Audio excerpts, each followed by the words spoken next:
Hey, it's Tenille here and welcome to my channel.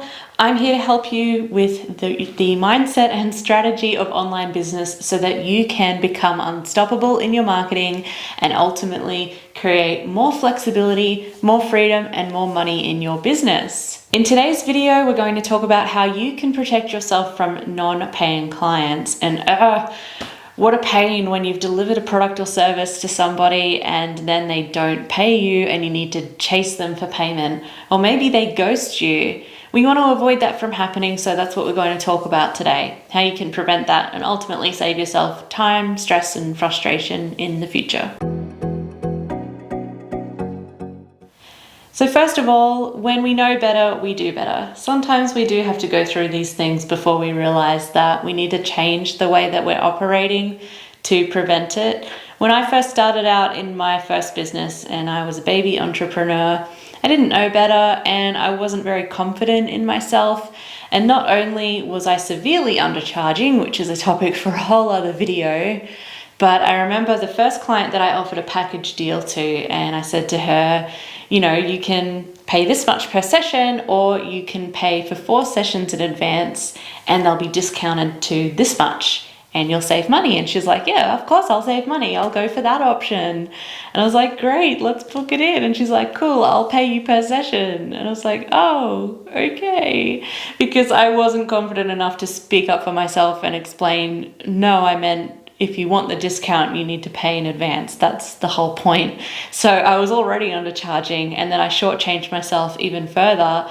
And I offered her this discount without an incentive for it. So I was also undercharging, as I said, and so she turned out to not be a very committed client. I was chasing her for payments and she didn't finish all of the lessons, which means I didn't get the payment for them. They never happened. She was last minute canceling and all of that sort of headache that we don't want to be dealing with in our business. And this situation came down to 2 things that are really common. The first one is feeling icky about asking for money, and the second one is having set policies in place that you know you can refer to deal with this situation as soon as it arises.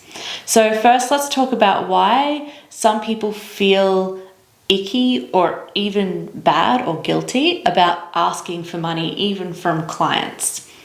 The beliefs that we carry around money come from all of the messages that we hear all around us from a young age, from our parents and family members, from society as a whole, from movies, TV, and the news.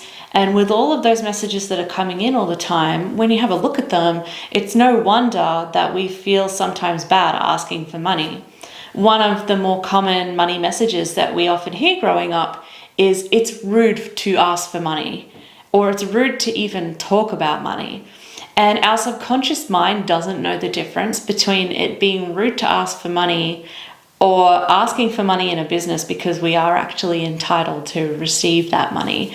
So the message that your subconscious mind has got is just, it's rude to ask for money. Don't do that because you don't want to be seen as rude or a bad person.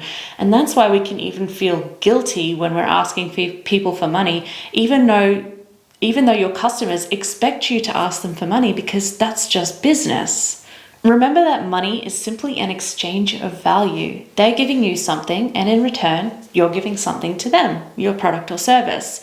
We don't need to overcomplicate it more than that or add so many emotions into it. And I find that we tend to add those emotions into it more when we're a solo business owner and we're the one dealing directly with the customer as well.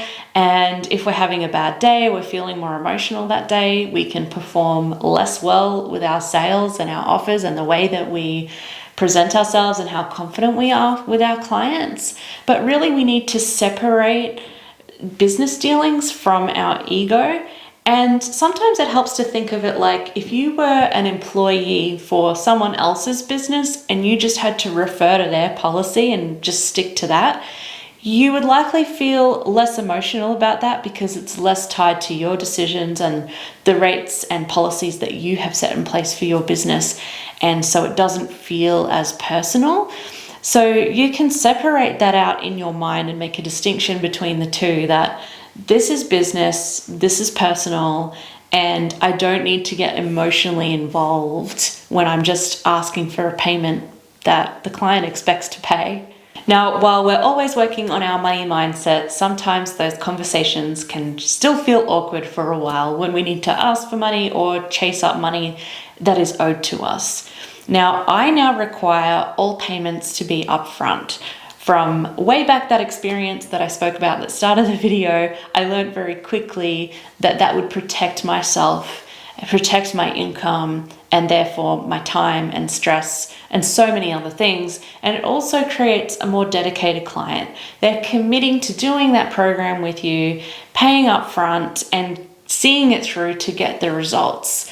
So to help you to do that, it really helps to have clear policies that are set, they're in writing, and if you're having an emotional day or a bad day and you feel like wavering from that, or if someone questions that, you can simply refer to your policies. For example, you'll want to have a cancellation policy, a refund policy, payment terms. If people are allowed to do a payment plan, what dates does it need to be in by, and is it keeping up to date with the service that you're offering so that you are never chasing money that is owed to you and they are in arrears?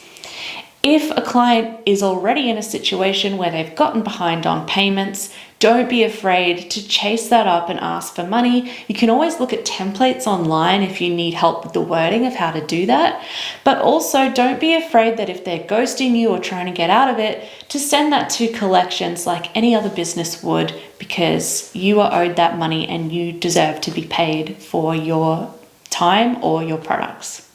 Now, there are some cases in business where you might want to make exceptions to the rules or to your policies, and that's completely up to you and at your discretion. You can do that if you wish, but it helps in general to have that policy that is there, ready to go, and you can just refer to when you need it, and overall, stick to your policies.